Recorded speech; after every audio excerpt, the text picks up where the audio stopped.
Hey there, CNFers. Hope you're having a CNFin good week. It's the Creative Nonfiction Podcast, the show where I speak with the world's best artists about creating works of nonfiction, leaders in the world of personal essay, memoir, narrative journalism, documentary film, and radio, and try to tease out origins, habits, and routines so that you can use some of their tools of mastery and apply it to your own work. I'm your host, Brendan O'Mara, and today's guest was the runner-up in Creative Nonfiction's Science and Religion contest from issue 65. It's Jamie Zvirzdin. In her essay, Shuddering Before the Beautiful, Trains of Thought Across the Mormon Cosmos, details Jamie's conflict with the Mormon Church and her ultimate break from it, but doing so in a very empathetic way. There's no vindictiveness in this story. She just lays it all out there. So we dig into that a bit. You can also go back a couple episodes to hear Rachel Wilkinson, the winner of this contest, talk about her essay, Search History. But this is about Jamie, and in this episode, you'll also learn her Fragment, Heaven, and Graveyard Hell. What is that? How she's really analog when it comes to scheduling, her addiction to learning, and lots of influential books and writers. And you know what? I think it was Tom Petty, the late great Tom Petty, who said, "Don't bore us, get to the chorus." So here's my conversation with the great Jamie Zvirzdin. Enjoy.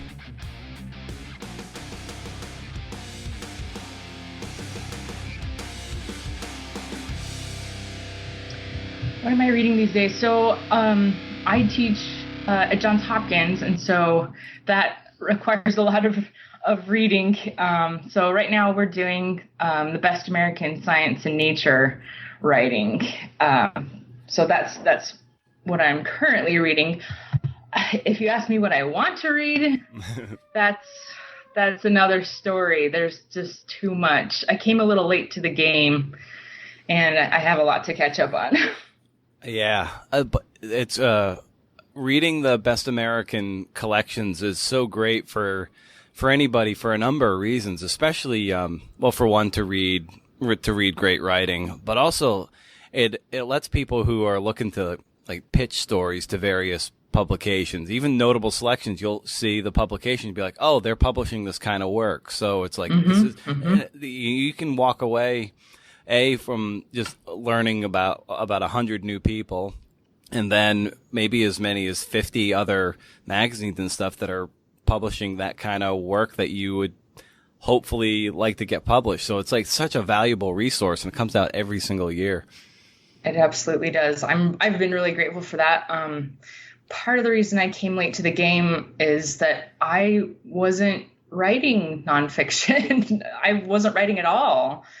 I started out as an editor, and I did technical editing and newspaper editing for a company in Europe, and so I wasn't around to sort of know what was happening. We've lived. My husband works for the State Department, and so we've moved from country to country to country, and that has caused a kind of isolation that has actually been very fruitful for me, because it's caused me to take a step back from American culture and my own culture that I grew up with in Utah, and it's sort of broken me in good ways.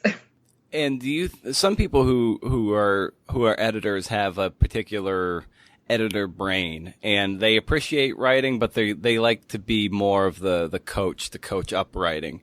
And you say you're late to the game as a writer.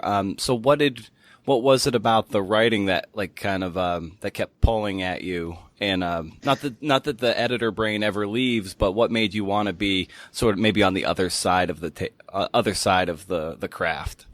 When I was a little girl, I wanted to be an astronaut and a writer.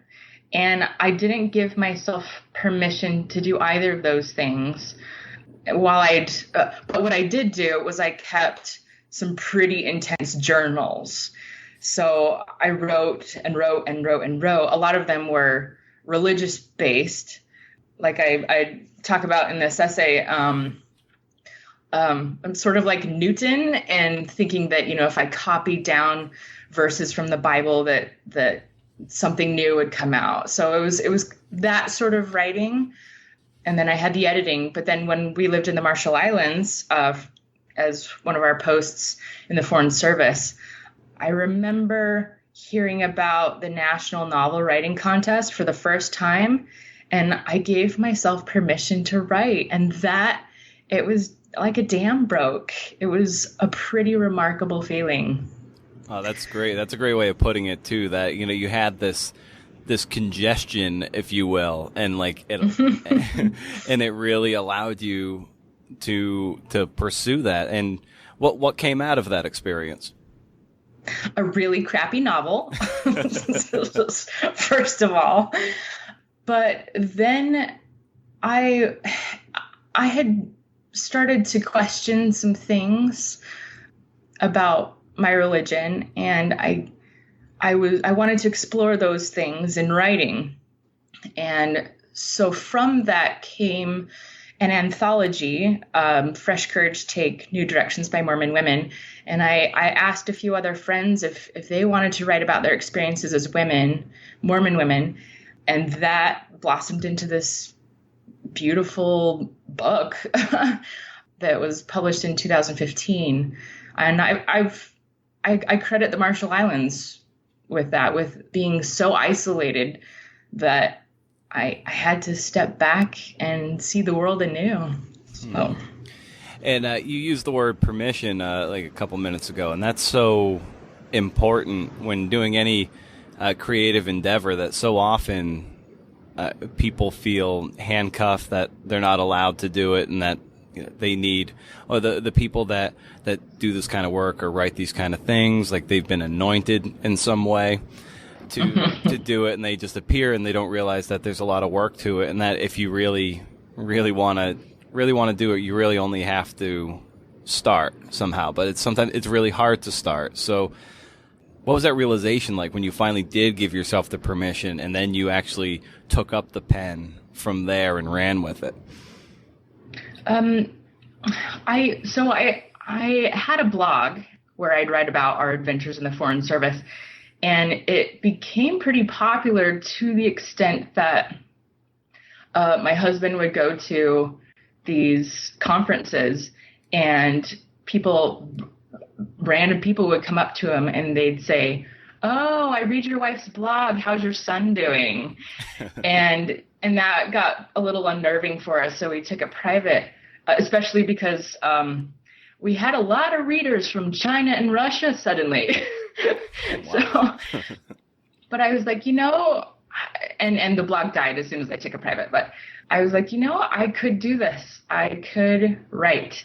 And then I started looking at writing programs. And I think that was sort of the turning point for me of saying, you know what, I'm a great editor, but I would love to write. And so then I got my MFA from Bennington College, and I did that while we were at our next post in Montreal. We were actually supposed to go to Tunisia, but just a couple months before we were slated to go, Arab Spring happened, and some people burned down the school that my son would have gone to. Oh, wow. There in Tunis. And so they rerouted us to Montreal, and Bennington is in Vermont. So it worked out better than I could have hoped. Right. Wow. And so what was it about telling true stories or writing essays that appealed to your taste, maybe more than fiction? Not that maybe you've abandoned fiction, but at least the what's kind of brought us together today is the fact that you've written some nonfiction and you have that essay anthology. So what was it about true stories that really appealed to your taste? Nicaragua has sort of their most celebrated poet. His name is Rubén Darío. And I think my answer to that question could definitely be summed up in one of the things that Rubén Darío said. He said, "Por eso ser sincero es ser potente." which is to be sincere is to be powerful. And I think creative nonfiction allows me to do that, is to be sincere. I love the feeling of sharing my adventures in ways that are meaningful to my reader who may not have had the chance to be, in a native canoe on the ocean in the Marshall Islands, or, going to the market and buying an iguana to eat for, here in Nicaragua. Those were pretty wild, true stories that happen. And I think sharing those kinds of things opens up our world. And that's the thing I love about nonfiction. Do you find that, because there are some people who take the other side and be like, all right, I've got these cool experiences and I can like really sort of dress them up or, take it into an imaginative direction that is pure fiction. Have you ever had the experience that if you've ever felt pulled by fiction, that nonfiction tugs you right back and just be like, it's just so much more interesting to me if I just make it, a verifiably true story versus trying to amp it up with made up stuff? Yeah, so I was in the fiction track at Bennington College, and I did a crossover term to nonfiction with Sven Burkert's, and I just loved it. And I remember writing a fiction story about my grandma. I had turned it into fiction, and her cows had gotten sick and started dying in the field, and she, as a little girl, had to go and save them. And so I wrote it as fiction, and then I was like, why? It's a true story. Why am I? So I do keep feeling pulled back to nonfiction because I've heard so many true stories that just don't quite translate in the same way into a fictional story. So I know what you mean. Like, it almost feels, it sounds so stupid on its surface, but like it's the only way I can articulate it, is that if I love reading fiction. I respect the people who do it. But when I do it, it just feels too fake. Does that make any sense to you? Yeah, it does. So I do not like to be manipulated. And we all do it to each other. I know we do. But I feel sometimes when I'm reading fiction that my emotions are being manipulated too much. And I think true stories cut down on that ability to manipulate. It still happens, of course, depending on the tone that you take and the word choice and all of that. But I don't feel as whipped about emotionally while I'm reading nonfiction.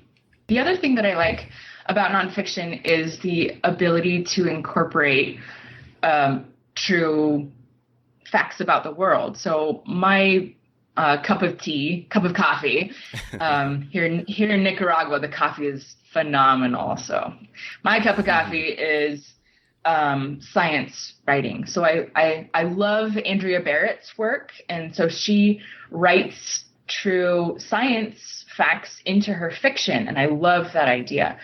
But I also love just the straight up, here's the science, here's what people are making of it. And I love to weave the story and the science together. And I feel like science is so much better remembered when it is not padded, but when it's interwoven with story in beautiful, meaningful ways. Yeah, that's a great point. That's where something like the Immortal Life of Henrietta Lacks and other things that have this grounding of really sometimes esoteric science, but that human element to it, it pulls you in. You see, it can be expository in a way that doesn't, dry your eyeballs out and put you to sleep, but it's got some heart to it that pulls you right along through the whole story. Absolutely. There's also So some of my favorites have been Amy Ellis Nutt's Becoming Nicole about transgender issues. And there's this very compelling, honest story that's incorporated with that's interwoven with biology facts. And I learned so much.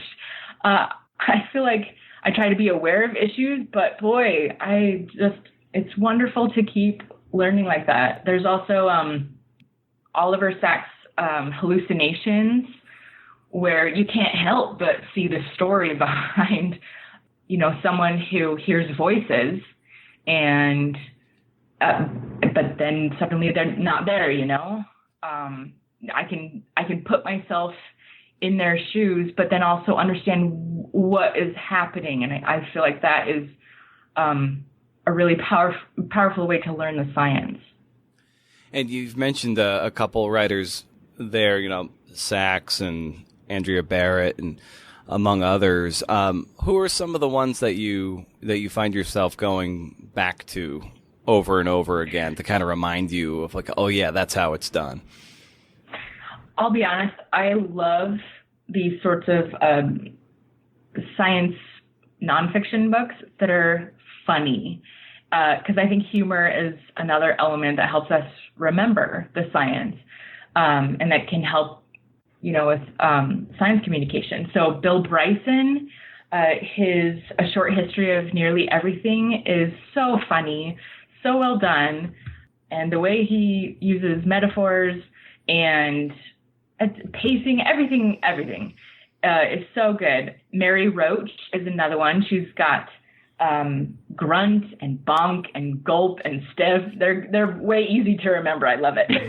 But I would never, ever pick up a book to read about military science if it weren't for her humor. That's what grunt is about. And I'm grateful for, I don't know that I have that same ability as Bryson and Roach, but I sure love to read them, and I keep going back to them. I bet there are elements of your writing but granted, the only sample size I have is this creative nonfiction essay. But you did have this great sentence that partway through it where you had begun to consider black holes and boys were not mutually exclusive topics of interest after all. And so I think there are moments there where you've got the humor chops that you can help pull you through some things and use that as a device to get your message across. I love reading stuff like that. I'd love to write more of that. So for the final graduate lecture at Bennington that we had to do, I did mine on science and literature, and it ended up being a piece for the Kenyon Review, who was doing an issue on the poetics of science. It was an amazing issue. I loved it. And so they took my modified lecture and had a bunch of people respond to it online, which was amazing, including just a whole bunch of wonderful people. But I think my favorite part of writing that was I talk about a pseudoscience and how there's been this rebirth of pseudoscience in society, and that good science communication is necessary to sort of stem off this trend. And there's so many different kinds of pseudoscience. I've got friends in Utah who have their crystals and their essential oils, and I mean, it's it's hard to hear about that because I'm like, guys, stop it. But I think my favorite kind of pseudoscience that I wrote about in the Kenyon Review was something called rumpology. Have you heard of this? I have not at all. Please tell me. Oh my gosh. So it's like palm reading, but on the ass.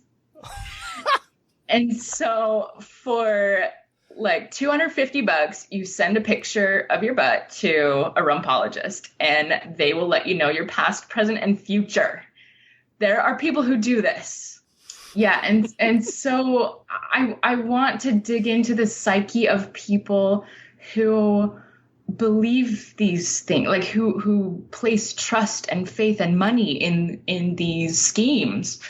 So that's a favorite topic of mine that I'd love to write more about. And there's ample, but like, even though there's ample opportunity for humor there, I don't ever want to shame people. And that's what I tried to do in the Shuddering Before the Beautiful essay. Is I love my Mormon people, even though I no longer identify as Mormon. And I wanted the article to be fair to them. And so I had some Mormon friends read it, and I modified it so that it wouldn't come off as harsh, as unfair, but still true to how I felt. And I think that is the key to what sort of ails us as a society right now, where we've broken off into tribes. No one will listen to me if they don't consider me a part of their tribe. And slinging insults and that just kicks you out of the tribe real fast. So I don't want to approach writing about pseudoscience in a way that's alienating. I think that's really important. Right, because people, it sounds ludicrous on its surface, but what if someone, maybe it's their Hail Mary, it's their last effort, and maybe there's some placebo effect that might actually help someone. They're in an act of desperation to like find any sort of answer, whatever that might be, whatever the context is. And, who would we be to discredit that if it somehow worked for them in their moment of desperation? So it's exactly like you're saying, like try not to alienate that person and come at it with some empathy, even though on its surface it's ludicrous, but maybe for someone it's exactly what they need at that particular moment in their lives. I just had this conversation with some friends, and the issue for me with the placebo effect is we should know more about it. that even though something may be a placebo, it's fine if people know that it's a placebo. Because what ends up happening is people invest a lot of money, and that placebo effect doesn't work for everybody. Yeah. It's the same with some religions. You may turn to a religion and they say, follow these steps and you will be happy. That doesn't work for everybody. And for people who invest so much in that remedy, that can be really hard for the people it doesn't work for. So I think we as a society can acknowledge the power of those placebo elements, but also be a little more skeptical too, so that we don't get ripped off. As you were, one of the things that you said that struck me when we were emailing to set up this conversation was to talk about your essay here, that you pretty much wrote this in a quick fit, pretty much. I don't know, was it about a week you wrote this? Yeah, like it all came together in a week. Wow. And this is a pretty long essay too. So I wonder, all right, so like let's take me through that process about how you came to this essay and then subsequently just really hammered it out so quickly. Because a lot of people can work on essays for years and get their stuff turned down by Creative Nonfiction. It's just great to hear that you hustled and just put out such a beautiful piece of work, and there's a runner up in the contest, and you wrote it in a week. So yeah, let's kind of unpack that process a bit. Sure. I've been thinking about it myself, so I did write it in a week, but at the same time, I didn't write it in a week. I'd written it in my head over a lifetime, and that dam just burst I had two friends from graduate school who both emailed me separately, and they said, you have to enter this contest. It's a science and religion contest. You better do it or else. And I'm really grateful for that writing community who, they knew me well enough to reach out and say, hey, I think this would be good for you. I had written some things for graduate school, just like pieces here and there about leaving Mormonism, dealing with it, dealing with the fallout, coming to a better place, that sort of thing. But it's pieces, right? And I looked over my old Scrivener file, and there's a thread called brainstorming, and it just has little bits of some stuff that made it into the final essay, and like the final essay, and some stuff that didn't. So these things that were sort of percolating for a long time, but then once I sort of had a goal and a deadline, deadlines are great. Right. I get into these modes. I'm a very distracted person. I'm not a good reader, actually. I'm a great editor, but I'm not a good reader for fun. And so I have to get into the flow or whatever. And so I come in, I sit myself down in my office. I've got bars I live in Managua, and I've got bars on my window. I've got barbed wire around the perimeter of my house. I have a 24-hour guard. So I feel like really barricaded in. But then you just pour out what's in your head onto the page, and you don't care if it's a shitty first draft or not. You just pour it all down onto the page and then work through it with the editing. And I after holding it all in for so many years, it just feels so healthy. Right. So yeah, pieces of it had been in my mind, and I tried writing about it in different ways. But this particular contest with Creative Nonfiction and in collaboration with Issues in Science and Technology was about finding commonalities between science and religion. So that was an additional challenge for me since I had left Mormonism. And I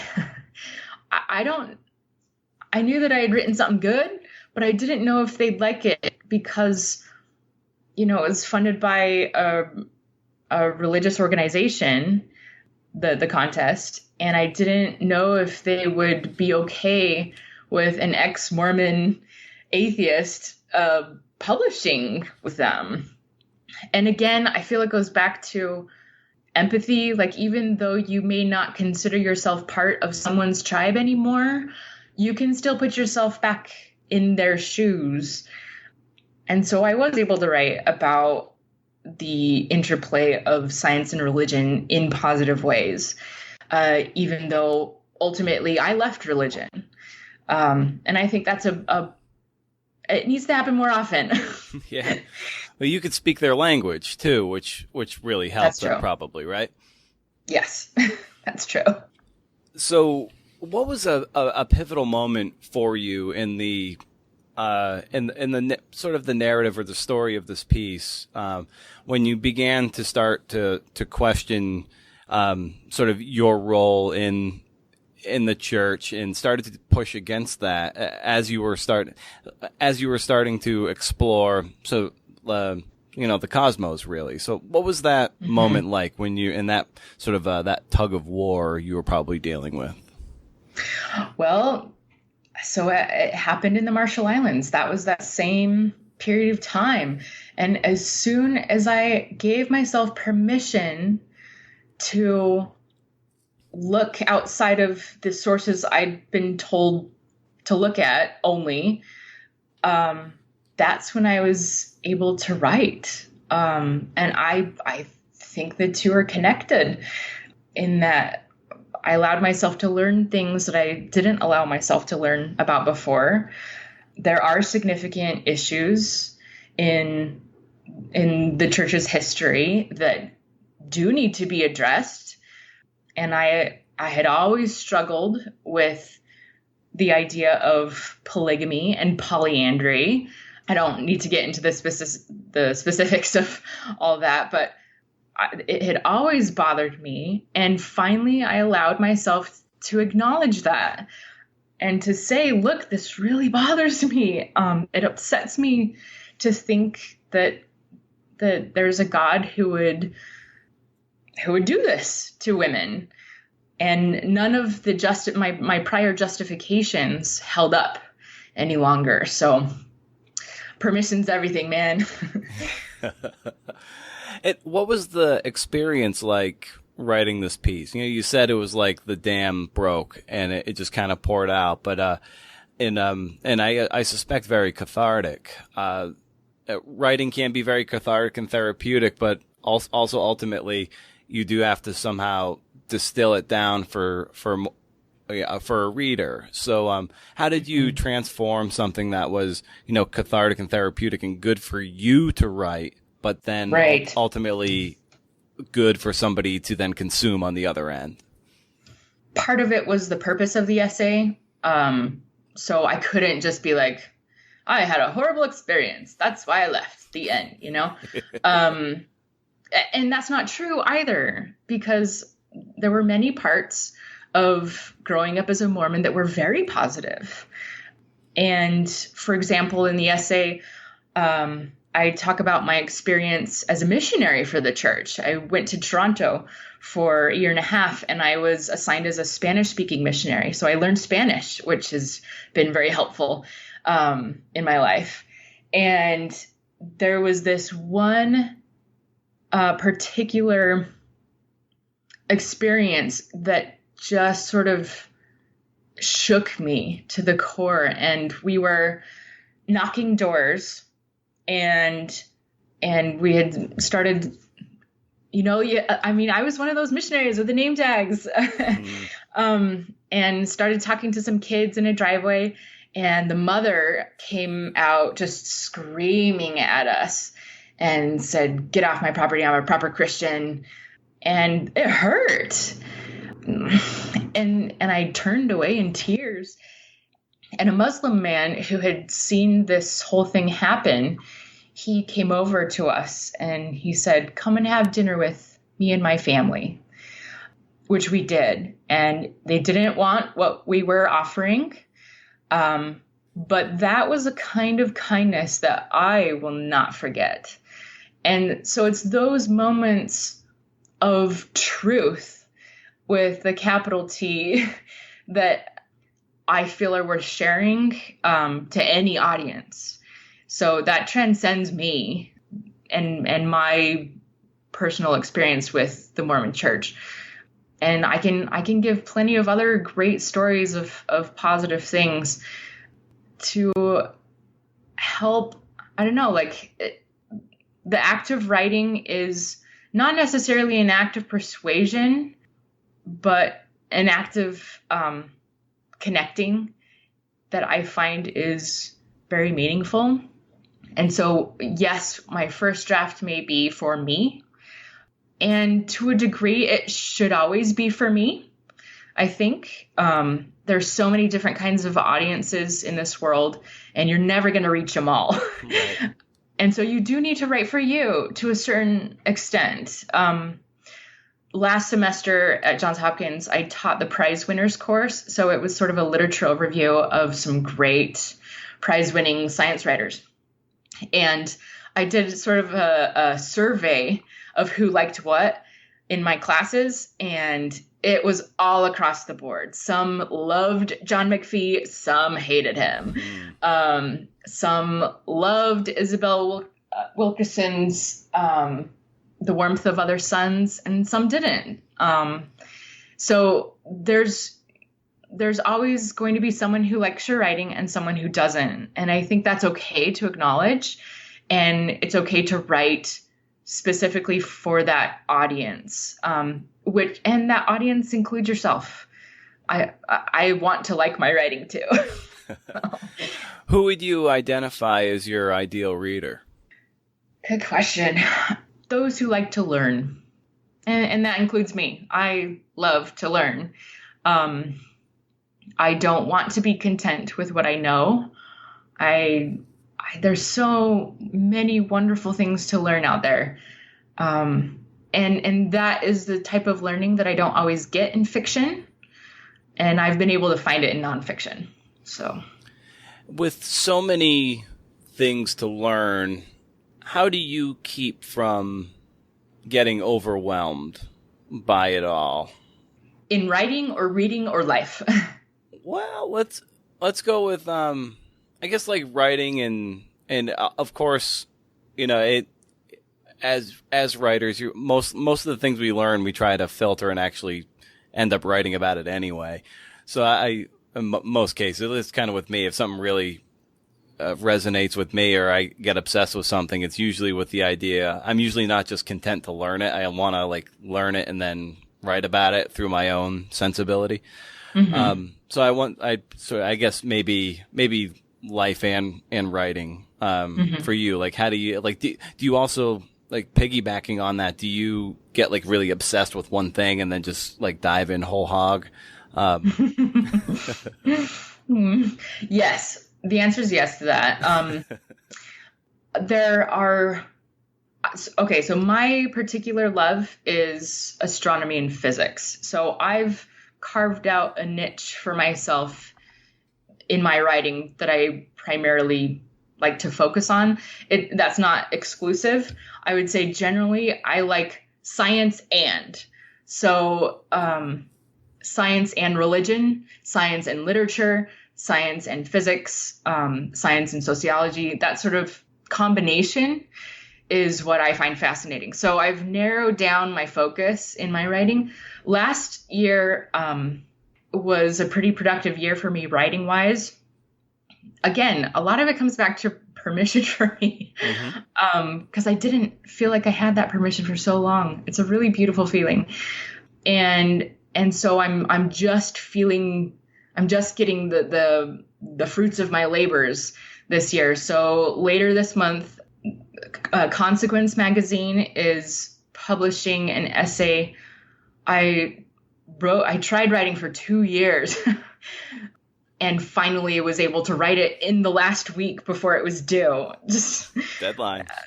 Right. It really does help me. But again, I'd been thinking about it for 2 years and then was able to sort of blast it all out. For that, I interviewed Dora Maria Tejas. She is a former Sandinista commander who took the National Palace hostage in 1978. So I interviewed her, and I interviewed one of her hostages. And I interviewed, there was a very sad instance last August where there was a woman whose husband decapitated her and buried her head. And I interviewed the family, and it's a heartbreaking story. The essay is called On the Revolution of Revolutions, Nicaraguan Women After War. So that'll be out later this month.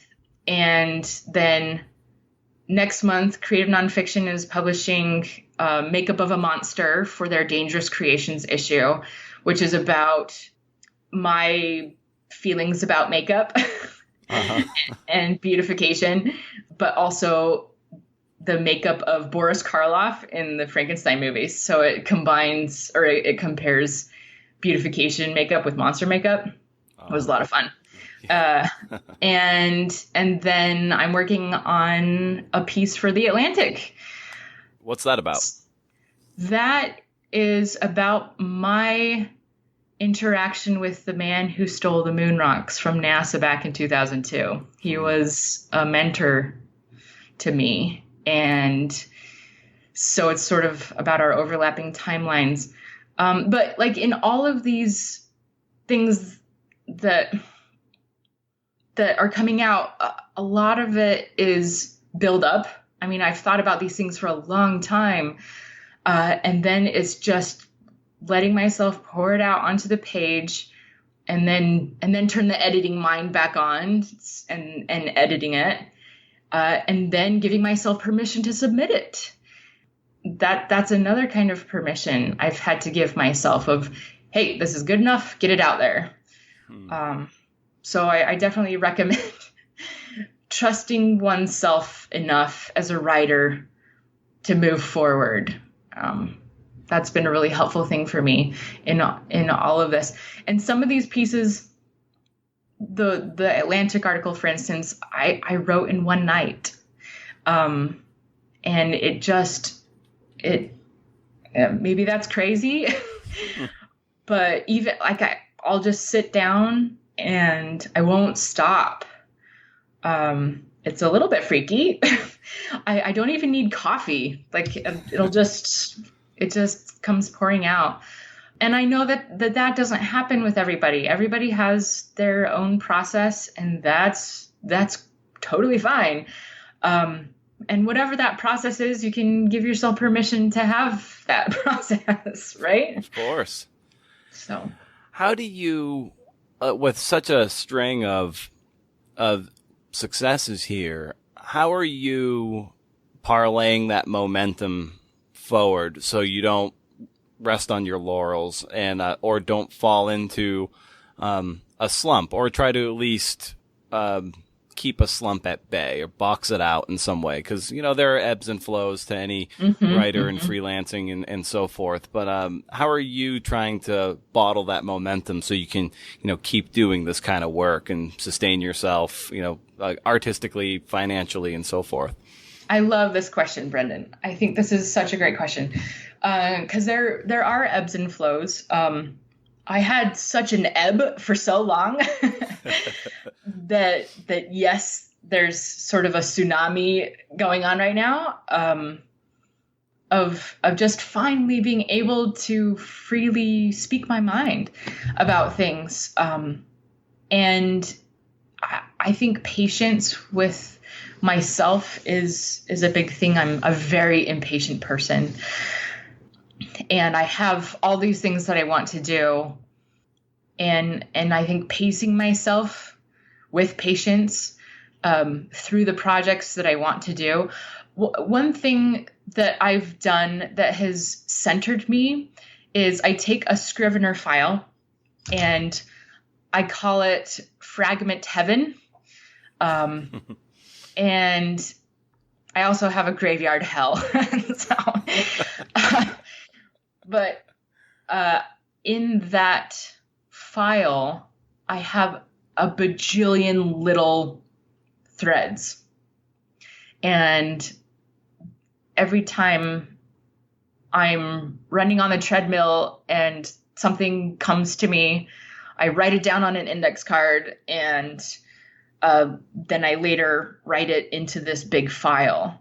I think technology is wonderful, but it has also made us be a little scattered in our organization process. And so I like having one place where I can put all of my little fragments. And then those fragments, like with what happened before with Shuddering Before the Beautiful, those fragments sort of build, and I'm thinking about them, and then comes a deadline of something that I want to submit to. And then I can pull out that file, look through these bits that have been percolating, and then bring it together. Of course, with a lot of good research and good sources and that sort of thing too. How did you've spoken a lot about permission and really, in a sense, courage, piggybacking off of that. And I wonder where you learned how to trust yourself and to trust your abilities and to be less fearful when it comes to your work.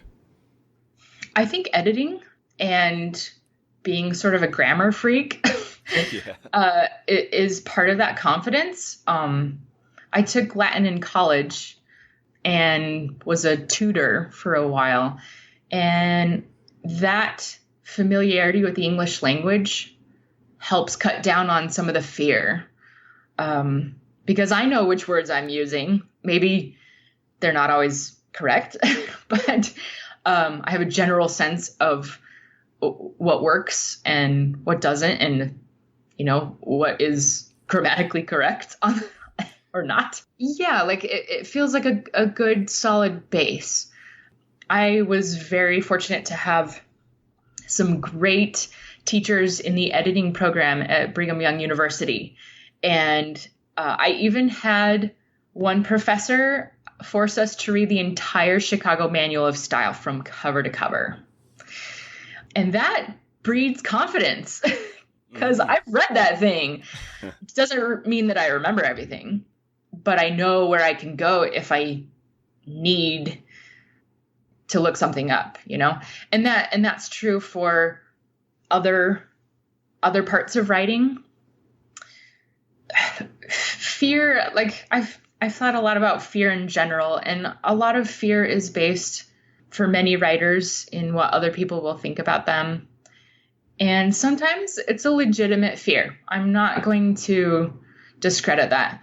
I was really afraid what my parents and what my in-laws would think when Shuddering Before the Beautiful came out. And I did want to be generous and thoughtful in the way that I told my truth. And I remember I had printed out the final draft of Shuddering Before the Beautiful. I was getting a bone taken out and staying with my in-laws in New York in September. And my father-in-law sat down to read it. And I was really nervous. He's a man of science, and I love him dearly. And he also loves the church. And I didn't want my writing to be taken lightly or dismissed. But I didn't know what to expect. And so I was sort of nervously fluttering around and got distracted by something. And suddenly he came up and gave me the biggest hug. And he said, "That was truly amazing. And I didn't realize you were a real writer." Which is funny. But it was meaningful for him. And writing across those boundaries is what I'm interested in. And so I succeeded, and he said he felt like he knew me better.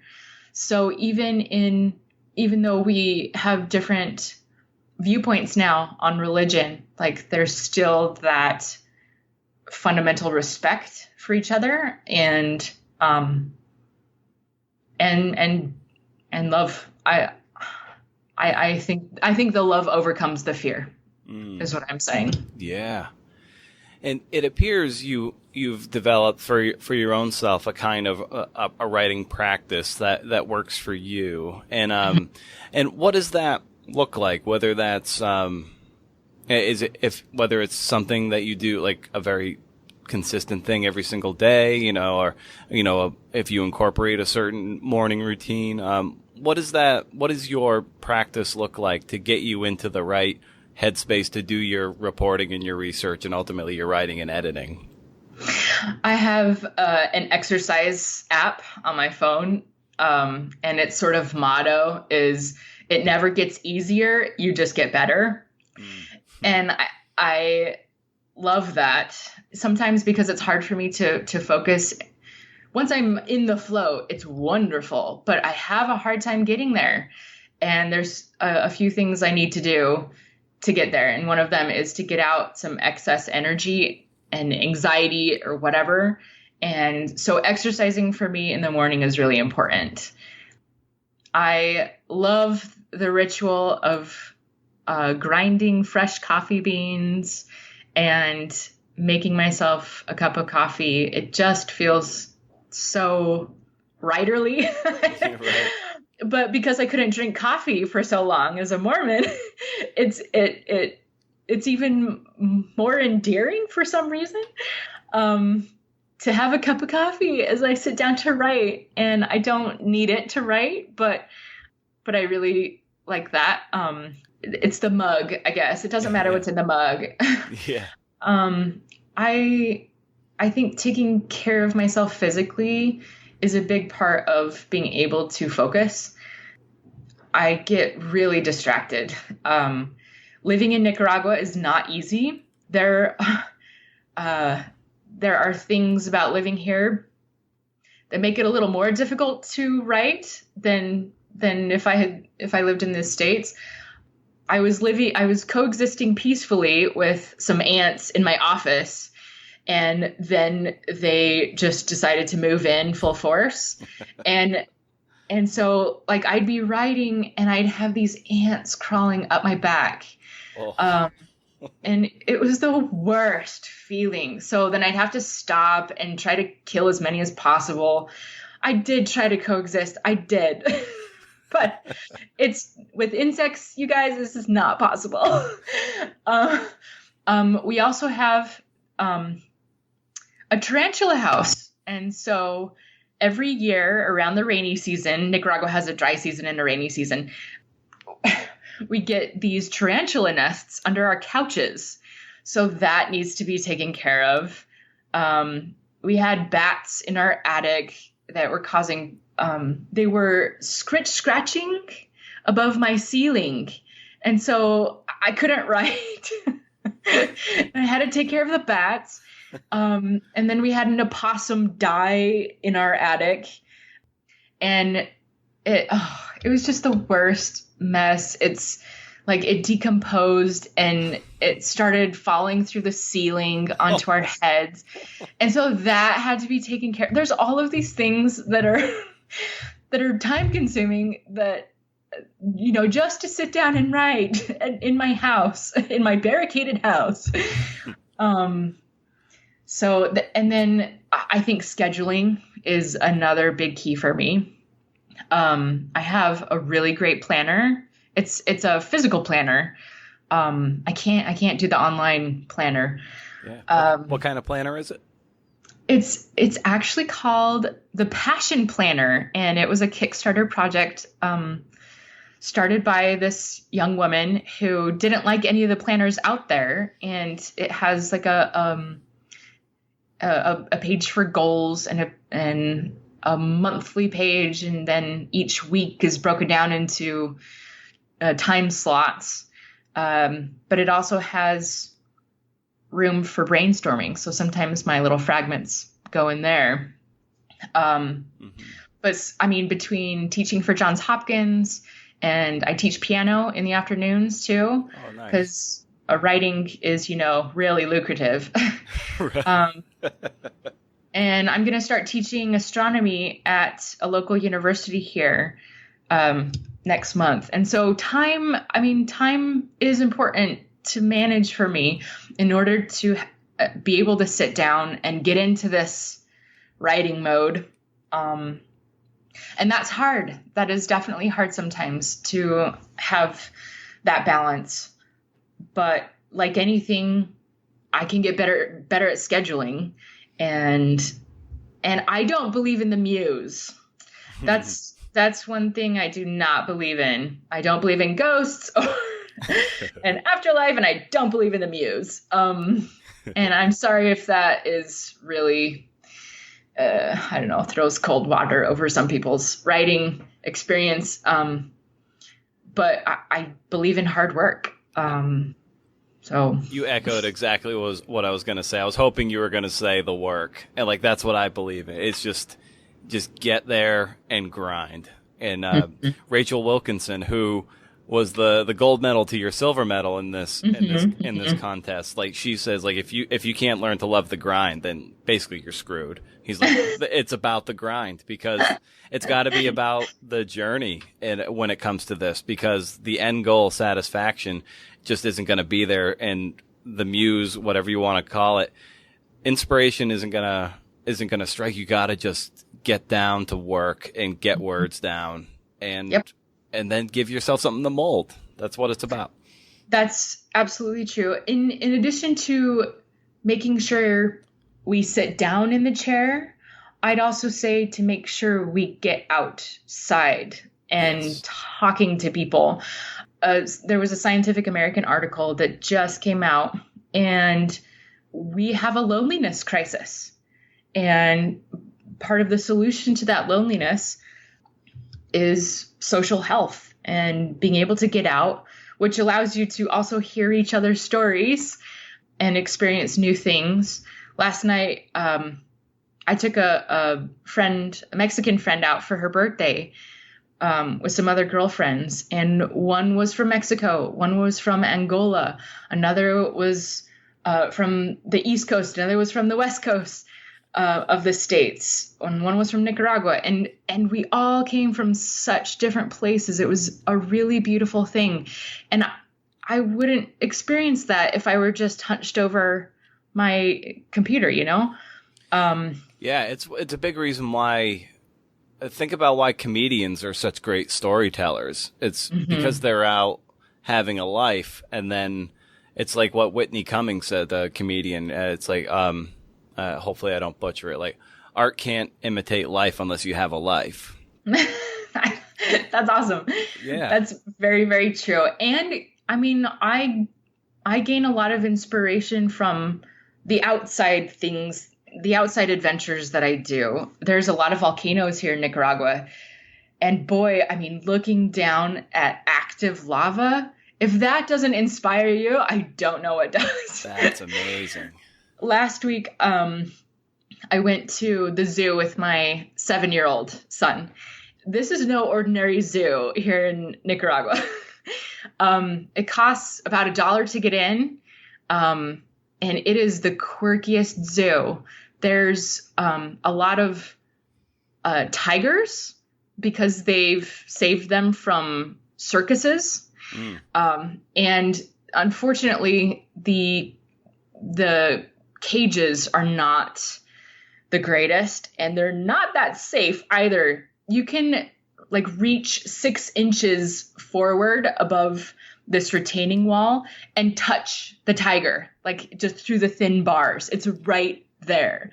But one part of the zoo that is really well maintained is the butterfly sanctuary. And I went in there with my son, and I started talking to the woman who runs it. And I was watching a chrysalis open, and the owl butterfly was really struggling to get out. And it looked like it was stuck. And I asked her what was happening. And she explained that sometimes their abdomens get stuck, and or the liquid that they need to open their wings drips out, or as soon as they come out of the chrysalis, they fall instead of being able to hang on so that their wings dry out. And if that happens, then they're done for. And she said there's a lot of death in the butterfly sanctuary. And while she was talking, I mean, it occurs to me that a lot of my writing is like that I have these pieces that some of them make it and some of them don't. Some of them die. But not a lot of people know that the majority of a butterfly's life is spent in the chrysalis. And this is, I mean, we can take this cliche metaphor and turn it into something a little deeper, right? That we don't, that not everything that we write will make it. And sometimes it takes a long time for this creation process to happen. The life of the actual butterfly, after it comes out, is only a few weeks, but it might be in the pupa stage for months. And you know, so I was thinking about this and how like the life of these butterflies, you know, as it applies to my work, is short, you know. Yeah. But then as we were leaving the sanctuary, my son was like, you've got a butterfly on your butt. Sent it to the rumpologist. what does that mean? And it had escaped with me. And it flew away before we could take it back. But I like to think that some of my work makes it out, and has has that full lifespan. A lot of the older butterflies have broken ridges along the edges of the wings, so you could tell which ones were older. And I liked that too. I often find myself going back to old fiction for inspiration for my creative nonfiction stuff. Do you have any examples? Yeah, The Great Gatsby. Oh, I read it every year. It's so good. Yeah.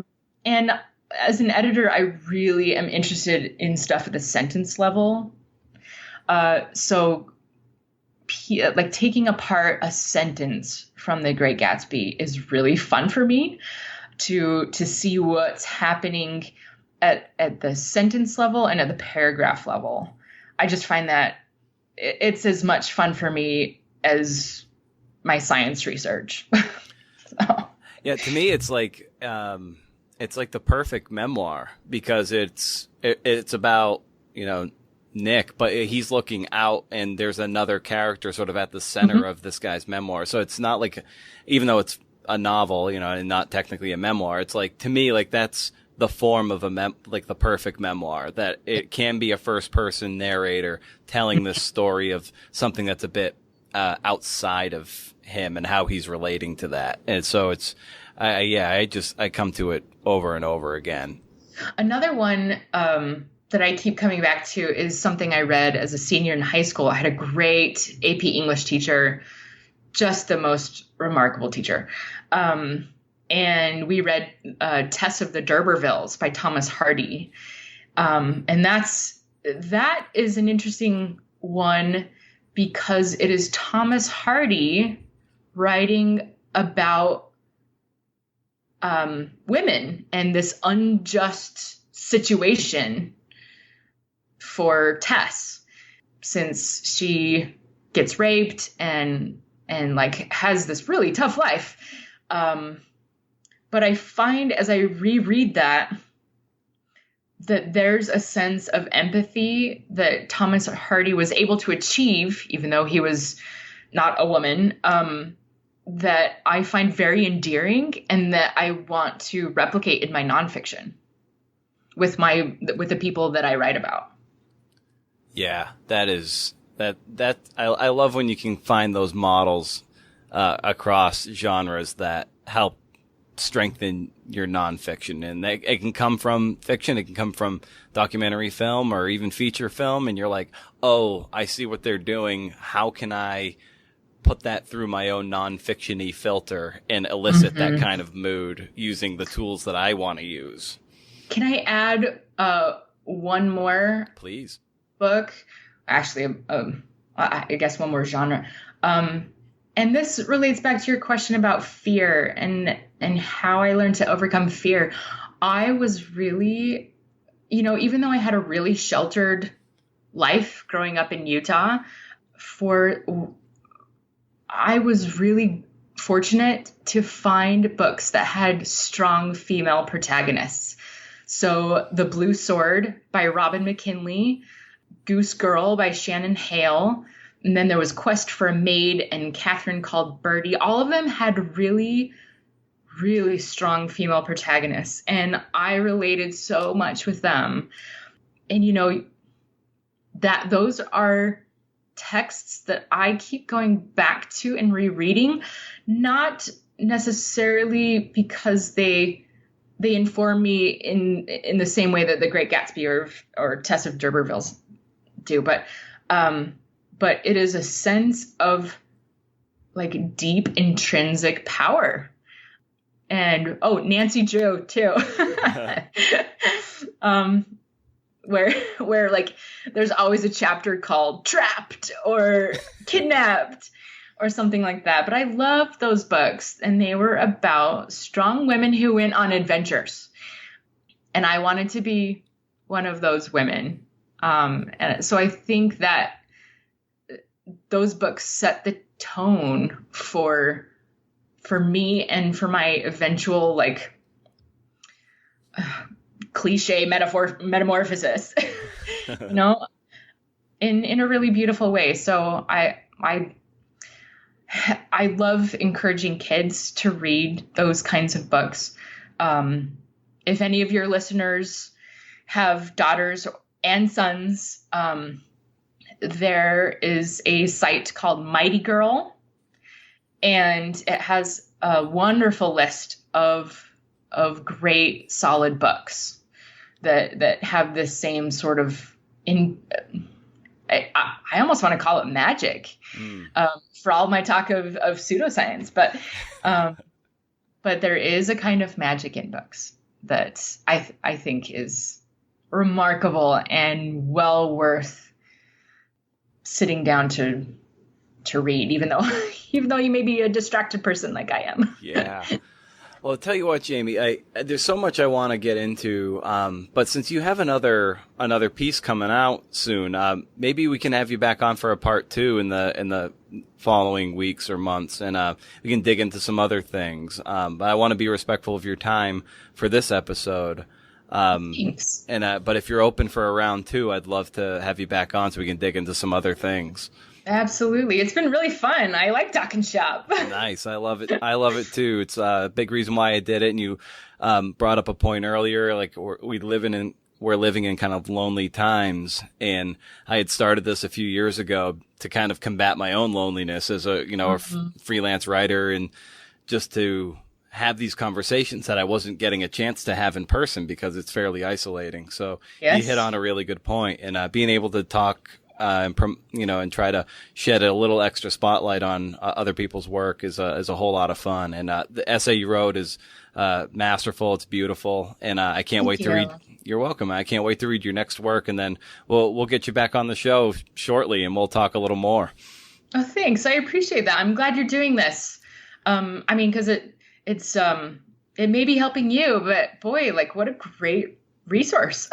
Yeah, I for think all of us. Great. Yeah, that's I love getting into the routine stuff and craft stuff, because if somebody else out there listening can cherry pick a little thing that they heard from you or from Susan Orlean or from Andre Dubus and be like, oh, that's a cool habit, I'm going to try that. And if it strengthens them or gives them, like you were saying, a little extra ounce of permission, then that's a victory. Yeah. So yep.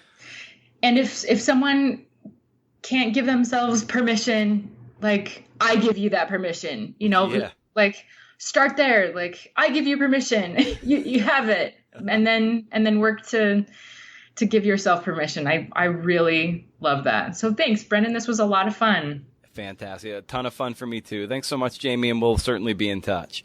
Cool. All right. See ya. Take care. Not too shabby, right? I dug it, and I hope you dug it too. And if you made it this far, I ask that you kindly leave an honest rating, about 5 seconds, on iTunes, or a rating and a review, which takes about a minute, maybe less. All this does is it helps with the show's credibility, and it validates the whole enterprise, makes it a little more visible too.